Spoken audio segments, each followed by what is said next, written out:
The 18th ASEAN Summit of the Association of Southeast Asian Nations, or ASEAN, held recently in Jakarta, was supposed to focus on plans to create a regional economic zone by 2015. Instead, the border road between Thailand and Cambodia overwhelmed the discussion and overshadowed formal agenda. In this report, Akanit Wichenjaran speaks to a renowned scholar discussing the results of the summit. Director of the Thammasat University Research and Consultancy Institute, Prapat Thepchatree, said the 18th ASEAN Summit did not sufficiently address any of the issues called for by the Indonesian president in his opening remarks as chair of ASEAN in 2011. But I think Indonesia hope to come up with a lot of highlights, a big achievement for this summit.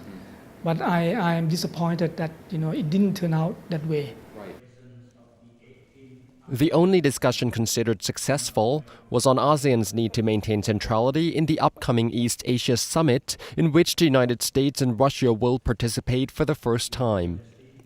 Despite the US's plan to focus on security issues, ASEAN plans to bring forth its own issues of interest, including health, education, disaster management, and energy cooperation.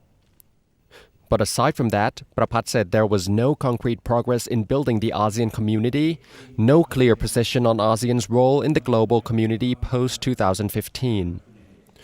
The joint statement released merely said that ASEAN needs to have a common platform and a coordinated position on global issues. I think that have to be more concrete than this summit. In terms of the community building process, I think we should push for a more ambitious goals.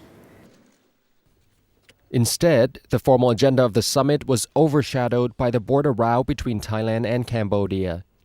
The issue was put under the spotlight when the Cambodian Prime Minister accused Thailand of prolonging the armed conflict in order to violate weaker neighboring ASEAN members.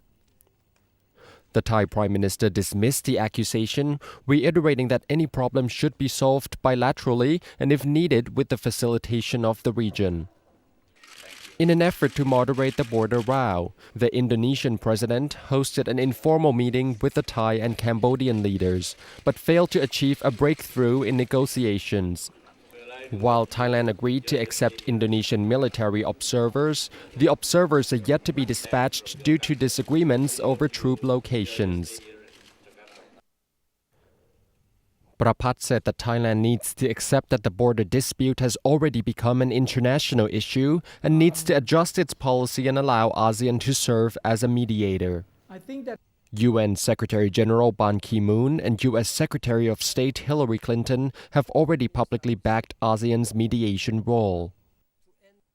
Because we are stubborn, we still try to limit the issue to be a bilateral issue. That's why we don't want Indonesia to come in. But maybe it's about time that we should accept the fact that this is go beyond bilateral issue and then try to bring in Indonesia to play a real mediating role.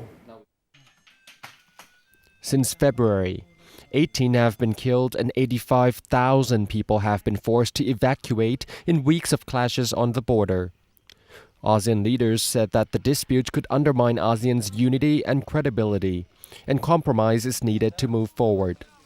On the Thai side, perhaps accepting that the border row has already become an international issue is a start. Akanit Wichenjaran of Thai News Agency, ASEAN TV.